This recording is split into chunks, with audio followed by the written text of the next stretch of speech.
Hey there, and welcome back to another episode of the Simple Pin Podcast. I'm your host, Kate All. If you are watching on YouTube, hello, this is an interview. Tabby is here with me from the team. I'll introduce you to her in just a minute. But we want to cover kind of the latest updates with Pinterest, things that have been added, maybe things that have been changed, or things we are still ready to have rolled out. Some of those features are just going to be marketer features, things we want you to be paying attention to.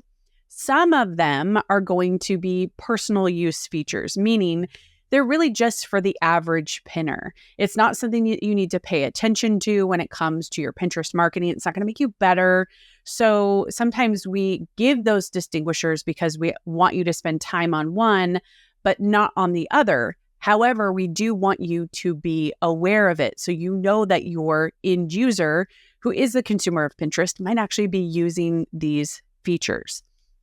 Before we dive in, I want to say this.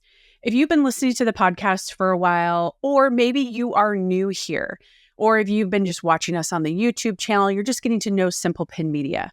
We are first and foremost an agency. We help take Pinterest marketing off people's plates because we know that social media, we know that SEO, we know that creating products is so demanding. So if we help fill this gap for business owners, that is a win-win for us. If you are interested in a deep clean, if you are interested in monthly management, if you are interested in our accelerator package, which basically does it all, then you can book a call with our team by going to simplepinmedia.com/services. If you are interested in a consult or you are more DIY, go to our website, scroll down below in your app, or click the link in the description. You can book a consult, pick your day, pay, all of that, all in one. So if you're a consult type of person, don't book a discovery call, but just book a consult call. If you need help, especially in Q4, I highly recommend you get on the discovery call now so we can get you into our system and be prepared to really crush it for you. With that, let's dive into today's episode. Tabby, welcome back to the Simple Pin Podcast. Thank you. Glad to be here. To have you here as always. It's been fun. Tabby, how long have you been with Simple Pin? 5.5 years. 5.5 years. That's crazy. Crazy. Yeah. Tabby has done it all. She has been an account specialist. She has been in the day-to-day of social media. She is always in our Pinterest account. And now she is also doing education for our team. So it's like jack of all trades on the marketing team. But with that education, here's what we do. So probably about, I want to say it was like 7 years ago, one of the things I realized was that in running this company, it was hard for me to keep my finger on the pulse of everything, right? And so I designated somebody on my team to start running education reports. And this was twofold. Not only was it going to help me, but it was also going to help the team stay closely connected with what Pinterest is doing. So we run these internal education reports every single Monday. We have years and years and years of them, and they're all kept in our Google Drive, logged all. I mean, I don't even know. We probably have 1,000 by now, if not more, right? Well, now I'm curious. I'll have to look. I know, right? So we run these every Monday. We put them in the Slack channel and we have our team read them, and then I read them. Then we distill down the information and we put some of that into our weekly newsletter, our Pinterest Made Simple, that comes out every single Wednesday. We have Google alerts. We look for links on Pinterest. We basically take everything that we can find about Pinterest and we pull it into this education document with an easy to read. Sometimes they're funny. In fact, I caught the one this morning about an okra cocktail or something. I don't. Disgusting. It sounds disgusting. Like slimy.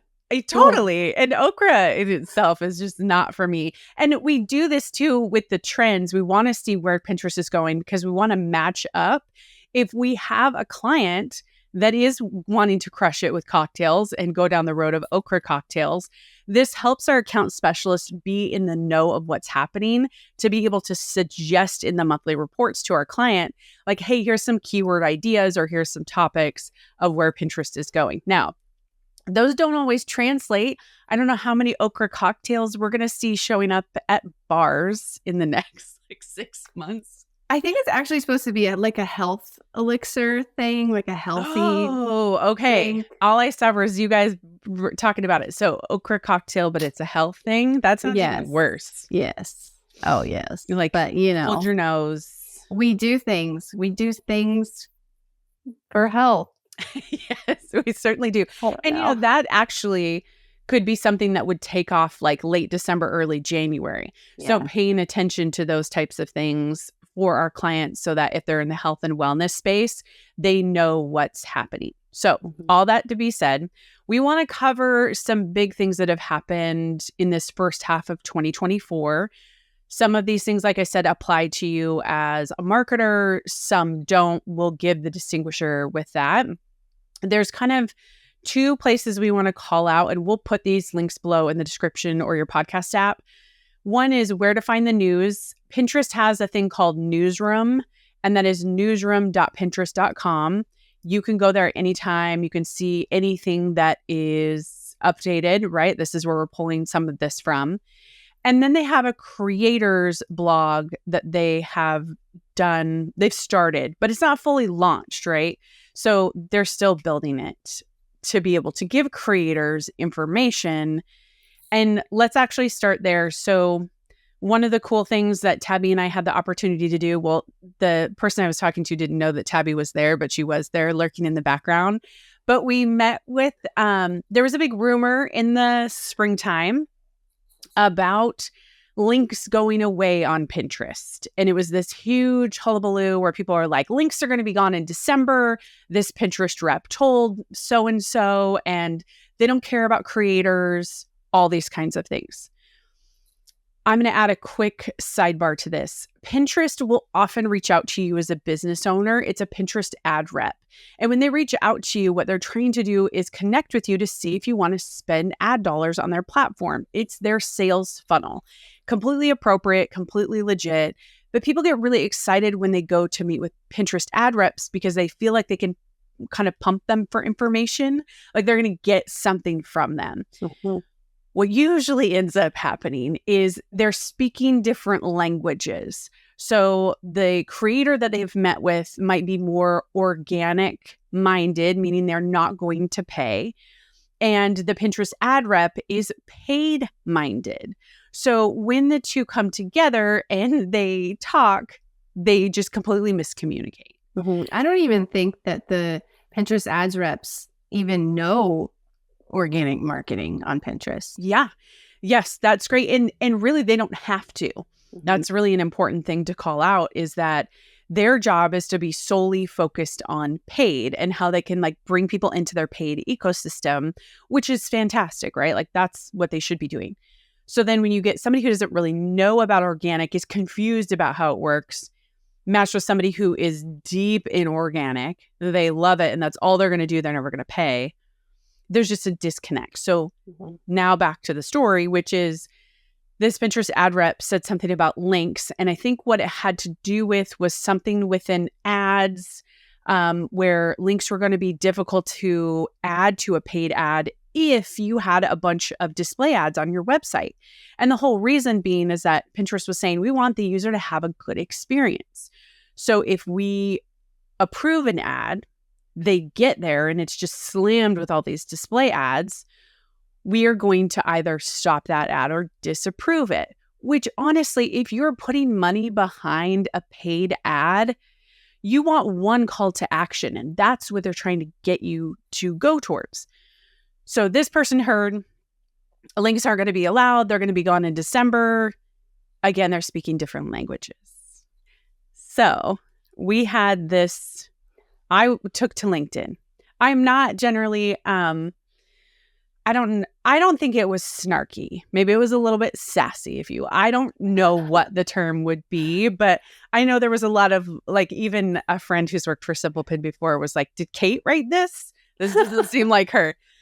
So I went to LinkedIn and I said something along the lines of, this is a really big deal. And if Pinterest is removing links, we need to get to the bottom of this. Like, we need to understand how businesses are going to use Pinterest if this is the case. I tagged the CEO, Bill Reddy, and I tagged the CMO, Andrea Mallard. within an hour, I got the wheels were turning. Let's just say that. So Malik, who I believe is the global head of creators, I'm probably going to get that wrong, messaged me and said, this is not true. I want to get this figured out.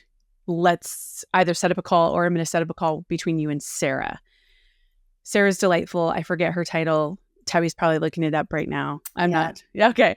She is great.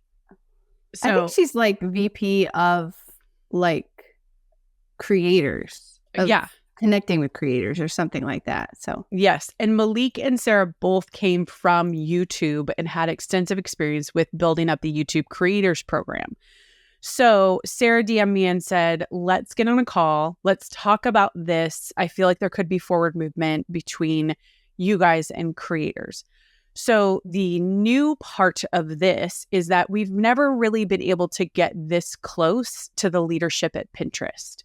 We've never been able to feel like there is an open door between Simple Pin and Pinterest to where we could ask questions. We feel like we, just are now going to begin to speak the same language. And so I had a meeting with Sarah. Tabby was listening in the background, and it would just felt super cool to say we both care about creators, and they call e-commerce sellers merchants. So she would say we care about creators and merchants, which is awesome. How do we work together to make sure the right information is getting to them? So we will be doing a podcast in the future with Sarah, probably within the next month or two, to where we'll be able to ask her some questions, and you'll be able to hear from her how she views creators, how she sees the creator program. And we're excited about that because for the last 10 and a half years, I have tried and tried and tried. Like, how can I get to somebody at Pinterest? How can I work with them? We have the same goals. If Simple Pin Media is an evangelist for using Pinterest marketing, we think businesses should do it. We need to have a partner on the inside who can really work with us. So I guess I would ask you, Tabby, as you listened to that conversation, what did you take away from that as well? Yeah, and by the way, she's Sarah. She's the VP of consumer marketing at Pinterest. Okay, perfect. So, it was so fun to be on the other side of that call, just listening. For me, it was a huge shift from what we've seen, what we've experienced as, I would say, one of the leading Pinterest marketing agencies out there. Not having a lot of communication between, Pinterest officials and us, because we have, a large audience who are trying to learn Pinterest and, market effectively on Pinterest. So we've always thought that it was beneficial for Pinterest to communicate with us because we're like, we're like front lines of talking to, their creators, people that are creating content for their platform. So it was a big shift in the way that Sarah communicated with you. Like she was very real and, honest, and it was super refreshing.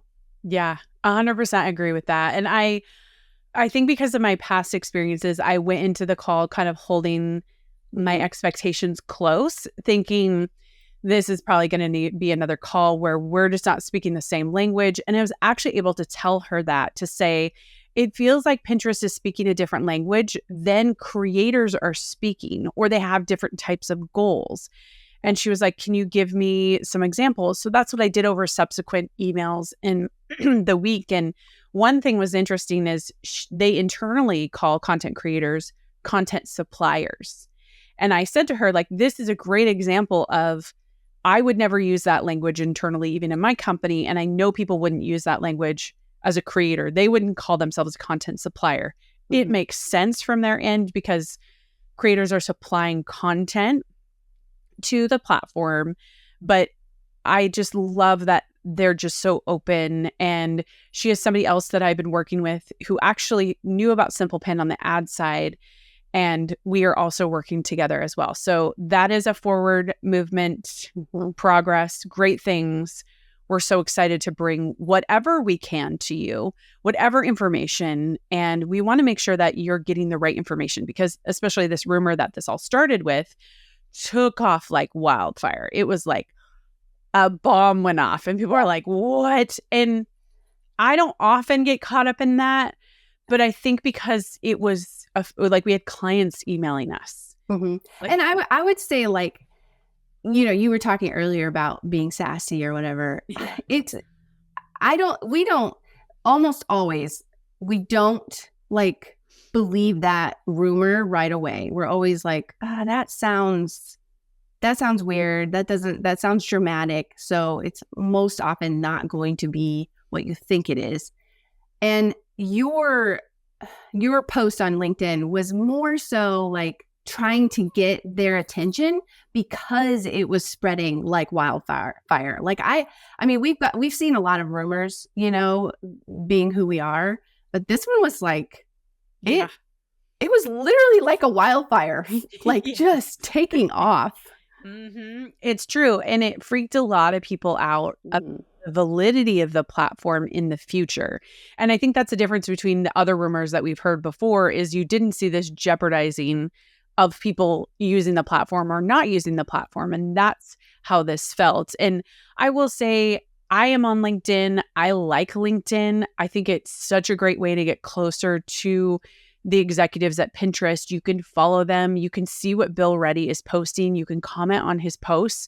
I feel like he's a very open and communicative CEO. And I didn't feel that with the previous owner and CEOs. Like, it just didn't feel like that. Whereas this whole like C-suite feels different. And it does. I followed up with that too, because I didn't want to just be like, hey, Pinterest, what the H is going on, without following up to say, you did follow up and you are a great team. And I really do appreciate this communication that you've done, because I've heard other platforms doing great at that. And I think Pinterest has opportunity 100%. For sure.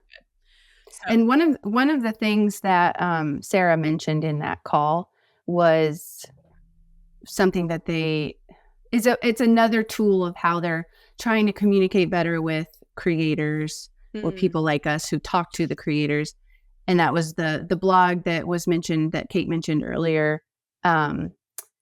It's called create.pinterest.com/creators. It's actually linked on the same the newsroom link, which I'm assuming we're gonna have all these links in we'll have the the notes links and everything. Mm-hmm. But it's all kind of connected. But the blog portion of for the creators is newer, and they're trying to keep up with that and provide information in a way that they haven't before. Yeah, so that's something. It's super cool. I'm a big fan. So, okay, here's some smaller features. That was a really big one. We wanted to kind of like talk about that. But Tabby, I'm going to throw this one to you because it has been a source of confusion for people. And that is the pin format. Are there idea pins? Are there video pins? Are there standard pins? Give us some history and then where we're at with this new rollout of their simplified pin format. This new rollout. A year ago. Okay. Yeah. So before the rollout, before the new announcement of pin formats, we kind of had, different pin formats, and you could choose between them. So we had idea pins, we had just your regular standard pin, we had video pin. And August last year, they made the announcement that let's just throw away all those words and let's just call them all a pin. And that's what you're supposed to see when you go into your Pinterest account to create or publish a pin. You're supposed to only see create pin, whereas before it was create idea pin also. So if you go into your Pinterest account and you see create pin only, then I believe that means you have the new pin format. Yeah. If you go in, okay. Pin. And if you go in and you still see the option to create a pin, but also to create an idea pin, that's the older format. And so I guess this episode is about updates, like latest updates with Pinterest. This actually isn't that new. It's just that they haven't fully rolled it out yet, and it has caused confusion. And so I guess that is the news. The new update is that because we've had several questions about it, especially on YouTube with certain videos where we talk about this, and people are like, well, I have the option to make an idea pin. Well, that's because you don't have the new format yet. So that's the news for you. And it's a lot easier. I was going to say, because you don't have to overthink, is this an idea pin, and how do I create this to be like an idea pin rather than a static pin or whatever. You really just have content that you want to put on Pinterest, whether it's a one image, bread and butter standard pin with text overlay or whatever, whether it's that, whether it's a video, whether it's a multi asset type pin where there's, a lot going on. It doesn't really matter. You're putting it all in one place. Which is a relief, right? Because there was so much question about is it going to have a link? Is it not going to have a link? And that was the confusion around idea pins. And I believe, if I remember this correctly, the engineering blog even mentioned in August of 22 that they were moving to a simplified pin format. And then in August of 23, it's they made a public announcement, and they still don't have it in August of 24. It's oh my gosh. So all that to say, when it comes to what you have on your app, eventually when you hit the plus sign, all you want to see is pin, collage, board. That's it. It's very simple. If you see idea pin, my recommendation to you would be not to worry about it. Just ignore that it's there. Just create a pin. Just don't create an idea pin. Just create a pin and then go from there. That's it. So we'll link to that about the new pin format.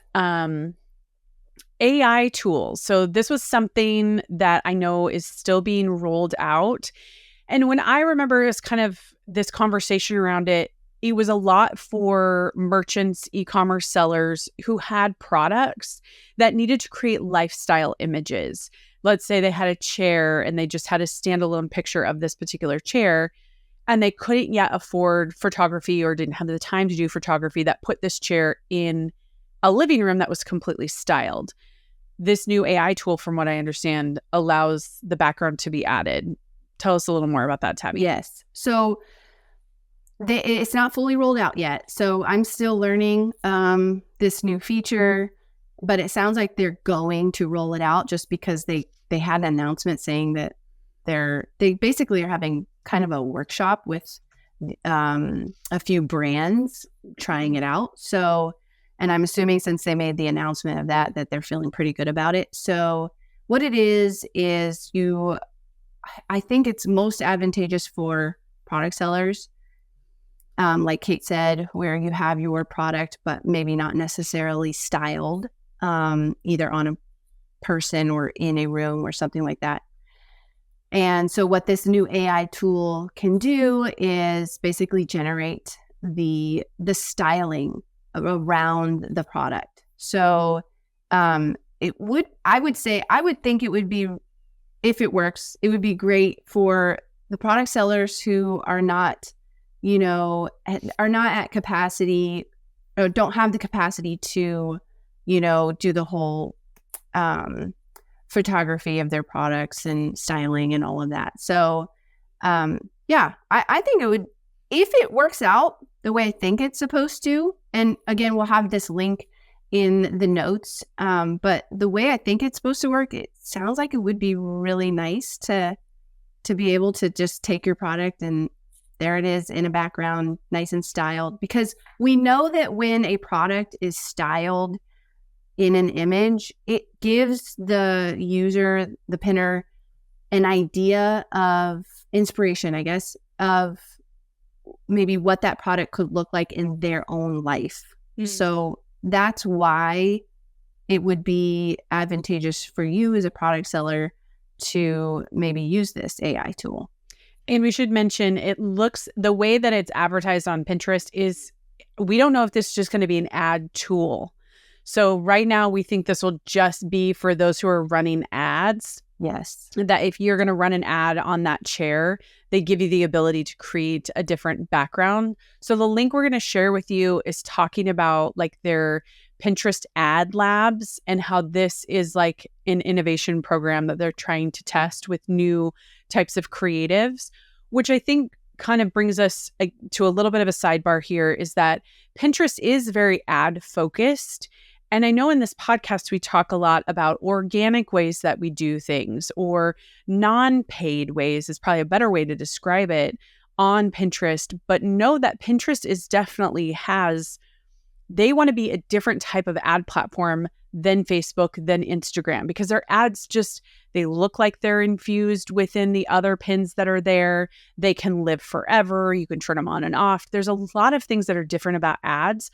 So if you've never considered paid ads on Pinterest, it is worth taking a look into. It's worth reading these articles, because you literally never know when you're going to get to a point where you say, I have a product, I really would like to put some dollars behind it and figure out who this audience is on Pinterest that is buying my products. So I'm going to lean into some of these things. So even if you are a non-paid user of Pinterest, meaning you're putting your content on there for free, then that's great. Just keep your ear open to the ad pieces, because a lot of these tools are really great for that. So that's good to know there.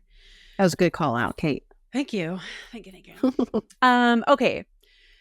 Auto publishing from Instagram. I would say this was a big one that came out this year.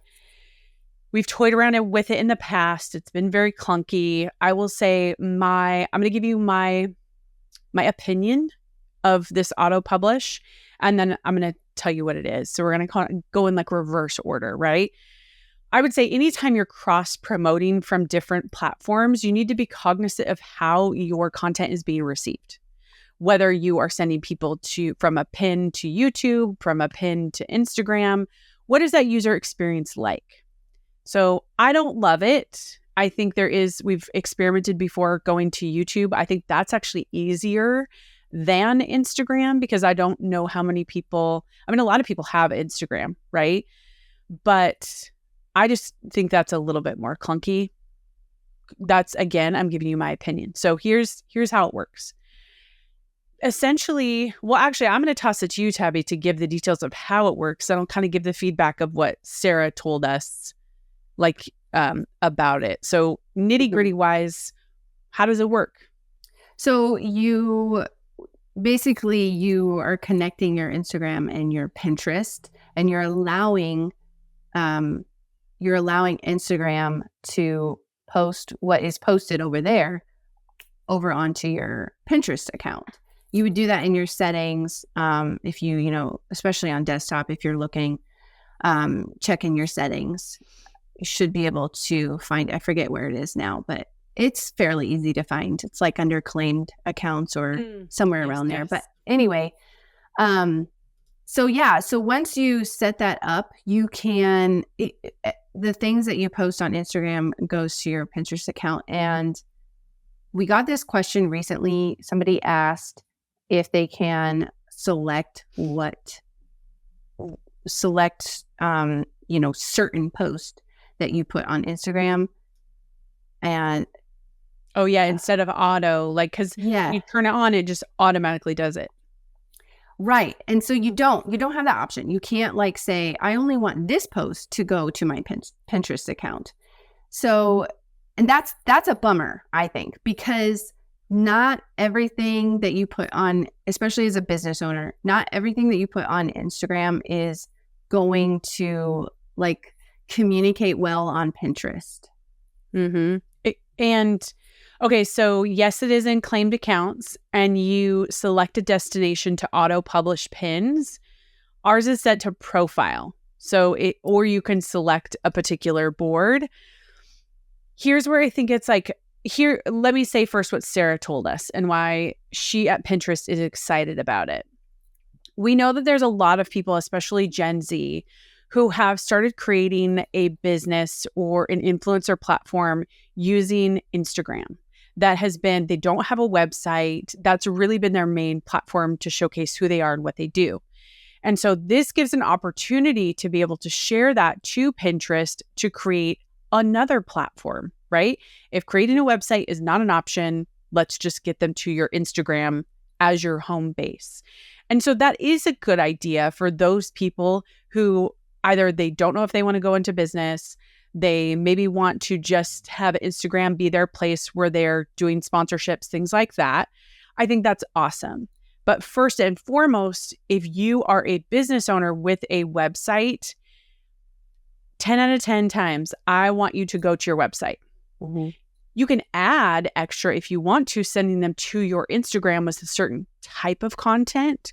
But if it's your day, or if it's something that I am entering into a story in a weird way, I just don't find that it works. It doesn't translate. Go ahead. What, I'm sorry. Well, I don't think it works because, like you say all the time, Pinterest is our cold audience and Instagram is our warm audience. So if you're sending them, your warm audience content you're sending that content over to Pinterest, your cold audience are like, who the heck are you and why do I care? Exactly. They're going to be confused. And I even see, where I see Instagram sharing like pre this update is with hair. It's really funny how often like I find hairstyles and that sends me to somebody's Instagram. But for some reason, it sends me to Instagram on the web. I don't know. It could be my phone. Okay, does you too? No, me too. That's why it's clunky. That's why, if you're sending them to YouTube, a YouTube video specifically, that's not clunky because it just automatically opens up a video and there it is. But anytime you go to any other social media place, it's like, oh, you want to join on the web, not the app that I already have on my phone. Like, totally. And you're like, why is it not just taking me to the app? Yes. I'm highly annoyed with that most times. And I think everybody else is too, but there's probably a reason why it does that. So if you are a business owner that is wanting to leverage this Instagram auto sharing, my recommendation would be to just be very aware of what is being shared. If you need to go, you can always delete something. That's fine. I'm not a fan of deleting, but if it's something that like accidentally got posted or it doesn't make sense, just go delete the pin, right? So I think that that's something I wouldn't recommend it. I wouldn't recommend you turn it on if you have a website. I mean, we're playing around with it and we have it like we have to do some of this stuff, but like I want people to come to my website. Right. And when we're cluttering it with, things that are not going to where we want our people to go to, then it feels like you're putting another hurdle in the way. Yes. So here is a way that I kind of do endorse cross promotion, but it has the benefit of Pinterest. This is the next one, which is a new way to share your boards on social. So I tried this. We shared to Instagram. Okay. I'm putting the cart before the horse. Let me back up here. What I like about leveraging your other audiences, your social audiences to grow on Pinterest is that it has an opportunity to increase the engagement on your pins and your boards so that it gets seen in search. It has more natural engagement. We talk about like unnatural engagement, which is the communities on Tailwind or the Facebook share groups with all business owners. This is like not a natural way that people share, right? Because you're asking somebody to do it. Whereas when you're sharing to your community, you are actually saying like, hey, here is a board that I've created. In fact, here's an example I heard from somebody years ago. It was so great. She sold makeup and she said she put all of her eyeshadow palettes on one board and she called to action her community to pick their favorite. And it was super cool because she shared it at the time in her Facebook group, just by grabbing the link to her board and sharing it and say, I put all my eyeshadows in one place. Go through, comment on my pins or save them, and then we can see which one is the winner. It was kind of this cool thing. That's a great idea. That is a way that you can call to action let's say you are going into Halloween and you want them to pick the favorite costume. You put 20 of them on your Halloween costume board for adults or whatever. Say, I've compiled all this list. There are links to everything if you want to buy them, but these are what I think are the best costumes of 2024. And then allows you, when you hit share this board, you can do Instagram, Facebook. You can actually even copy the link. Mm-hmm. You can just like share it in your email, text. Yeah, anywhere. You can add it to your story. I think the first time I added it, if for some reason didn't add the link, like it just kind of showed my board, but it forgot to add the link. I don't know if you have to go in. They might have fixed that, but you can do board sharing template formats. You can do a lot of different things with it. So I think this is a cool way, if you have not leveraged your Instagram or your Facebook audience, to get them over to Pinterest. Do it. I think it's great. Oh, I think it's awesome. I like, and it makes it into a little kind of like a curated video almost of showing what you have in your board, and it just like you can send it to your Instagram and it automatically makes this cute video, and you add it to your stories and you're like, hey, go check it out. I love that idea of kind of making it a contest almost, of like, pick your favorite. I have a board here of all of these things, and pick your favorite and make it a community thing. Totally. Yeah, great engagement. You could even do, I had this great idea and I was like, just now a fleeting thought in my brain. But there is a lot of creative ways that you can use this.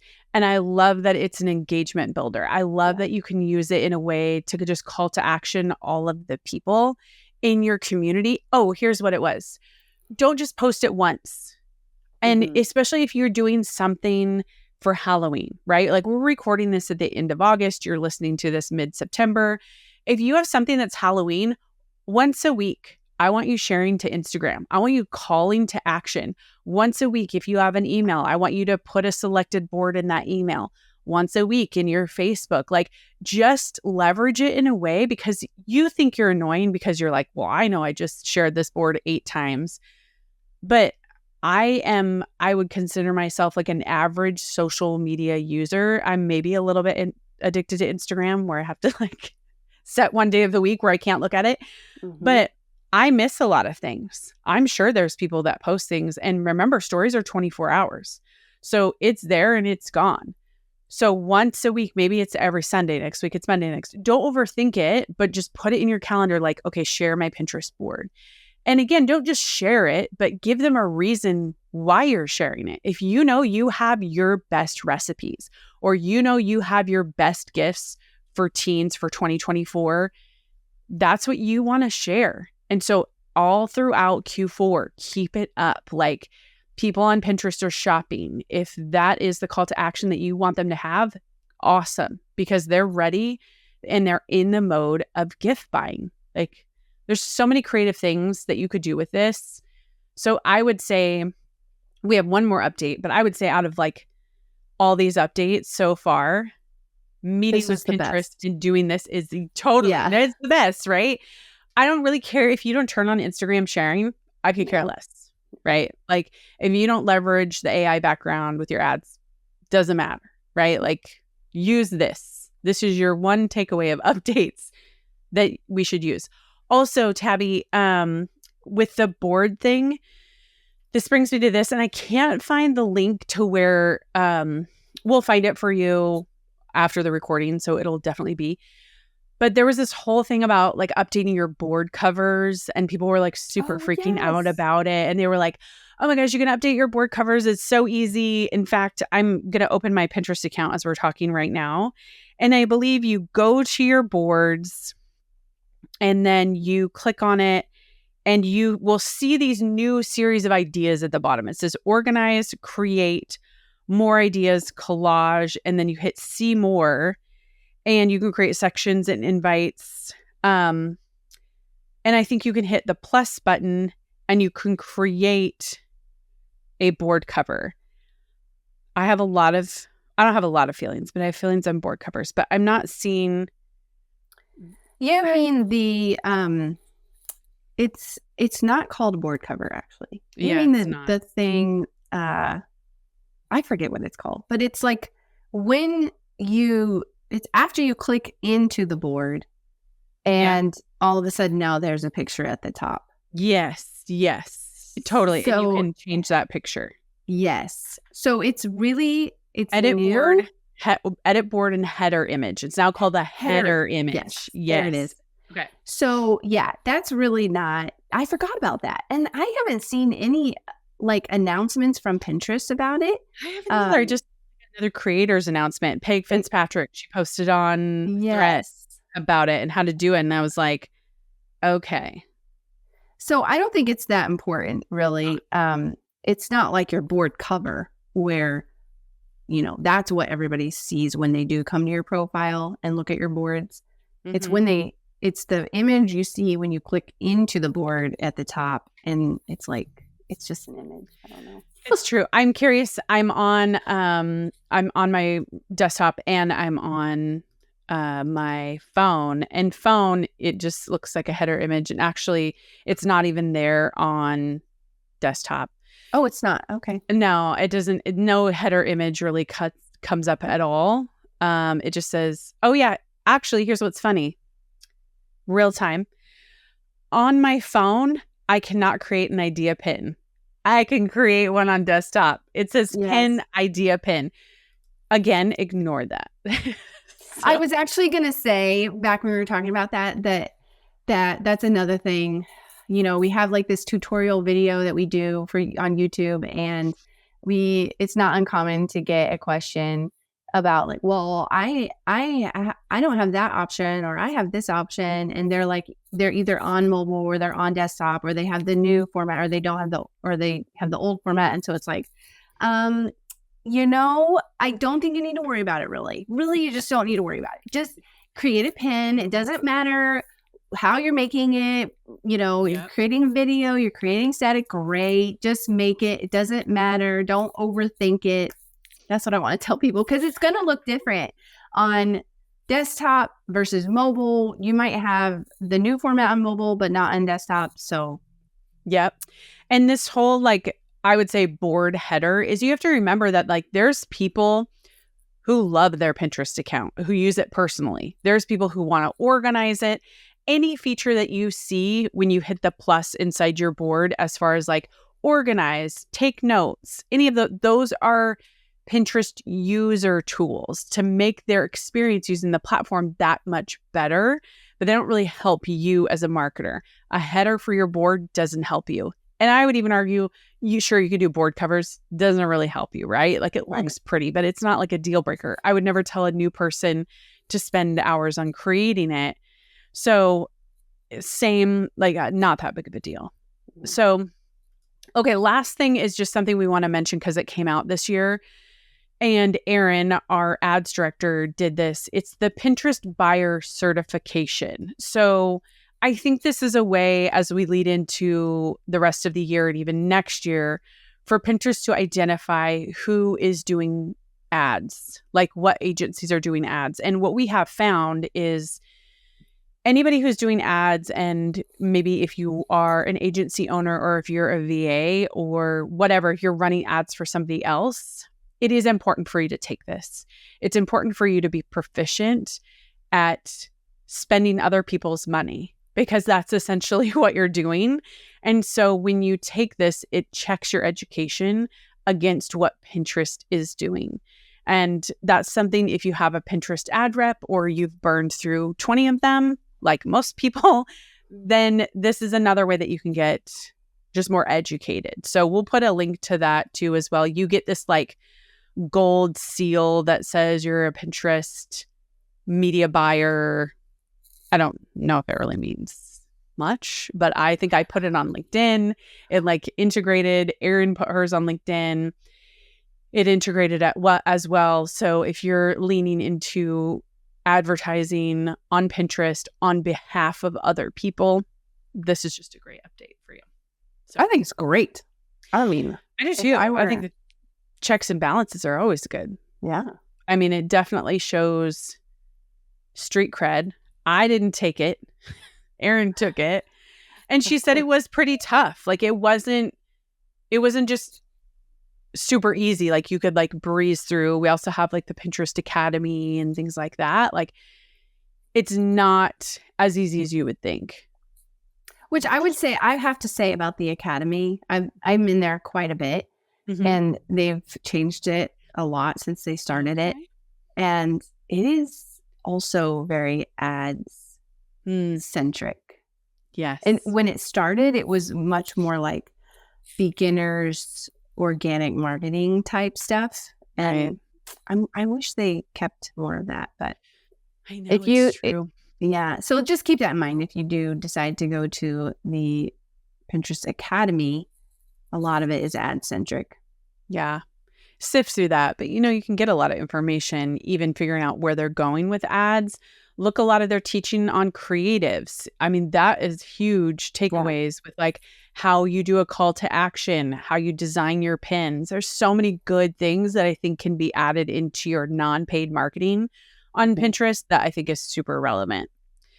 Well, thank you, Tabby, for joining me today and helping me gather up all of this. Tabby and I were boxering before this video episode, trying to remember like, okay, what else happened this year? What else happened? Okay, what about this? What about this? And these are kind of our top ones. But if you know more, or if there's something else that you think we should cover, you can definitely comment below on the YouTube video, or you can send us a DM on Instagram if you are listening to the podcast. You can always email us to hello@simplepinmedia.com. Tabby answers that email. So there you go. And Tabby, thanks so much for doing education, keeping Simple Pin Media up to date, and all your hard work here. So I really appreciate it. Thanks, Kate.